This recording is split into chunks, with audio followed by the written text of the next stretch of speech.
যার যা হারায় সেই কিন্তু তার কষ্ট বোঝে। ধরেন আমার বা আপনার সন্তানের কিছু হয়েছে বা আপনার কোনো জিনিস হারিয়ে ফেলেছেন, ক্ষয়ক্ষতি হয়েছে, আপনি বা আমি কিন্তু বুঝবো সেই হারানোর ব্যথাটা কি।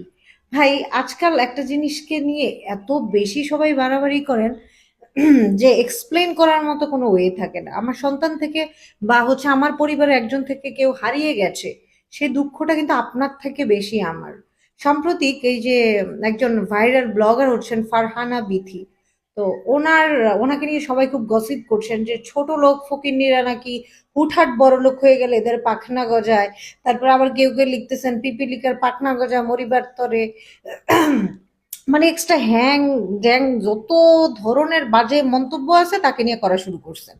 তো ভাই, ওর কারণে একটা মানুষ মারা গেছে, এটা আপনি ব্লেম করেন কিভাবে ভাই? একটা টিম মিলে ঘুরতে গেছে, সেখানে একজন মানুষ আহত বা নিহত হয়েছে, তার পরিবারেরও তো একটা শোক আছে, কিন্তু সব ব্লেম আপনারা ফারহানা বিধিকে করে তো একদম সবকিছু এলোমেলো করে ফেলছেন। মানে মেয়েটা জাস্ট মনে করেন কান্না করে হাতে পায়ে মানুষের ধরা বাকি আছে,